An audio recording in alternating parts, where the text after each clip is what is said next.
10th class batch ఇది. 10th class batch అని ఇది. నా ఫ్రెండ్స్ అందరు మేము టోటల్ 90 మెంబర్స్ ఉన్నాము. సరస్వతి పూజ అప్పుడు దిగినది. అందరికి గుర్తుగా ఉండాలని ప్రతి స్టూడెంట్ కి ఫోటో ఇచ్చినారు. ఆడుందిరా నా పిల్లము. ఇప్పుడు ఎక్కడెక్కడ ఉన్నారో కూడా తెలియదు ఫ్రెండ్స్ అంతా.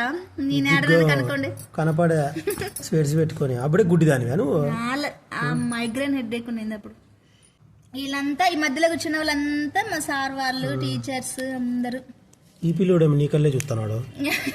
ఎవరు చూస్తున్నారు నాకి? తర్వాత ఈ లాస్ట్ ఇక్కడ ఒక అమ్మాయి, ఈ అమ్మాయికి, తర్వాత ఇక్కడ ఉన్న ఈ అబ్బాయికి, ఈ ముగ్గురికి మాకు ట్రిపుల్ సీట్ వచ్చింది 10th లో మార్క్స్ బేస్ మీద. 2009, 2010 లో నీ 10th అంటే 15 ఏళ్ళు అయిపోయింది మమ్మీ 10th అయిపోయి. ఇక్కడ ఈ సార్ ఉన్నారు కదా మా హెచ్ఎం, August 15th అప్పుడు మాకు ఛాలెంజ్ చేసినారనమాట. 500 అబో ఇంతవరకు ఎప్పుడు ఎవరు తెచ్చుకోలేదు, మీ బ్యాచ్ లో వాళ్ళు తెచ్చుకుంటే 500 అబో ఎంత వస్తే అంత అమౌంట్ ఇస్తారని ఛాలెంజ్ చేసినారా. అప్పుడు మేము 10 మెంబర్స్ దాకా ఛాలెంజ్ చేసినాం చెయ్యెత్తి. ఇచ్చిన మాట ప్రకారమే 10th క్లాస్ లో నేను 501 మార్క్స్ తెచ్చుకున్నాను. నా స్వతహాగా నేను కష్టపడి చదివి రాసిన మార్క్స్ అవి. అందుకే ఇప్పుడున్న వాళ్ళకి మేమంతా కాపీలు కొట్టినాంలే అమ్మ. నువ్వు కొట్టినా కాపీ కొట్టిన జోలు పెట్టుకొని. నాకు 10th లో 599. నాకైతే 501 నిజాయితీగా నేను తెచ్చుకున్న మార్క్స్ అవి. అంటే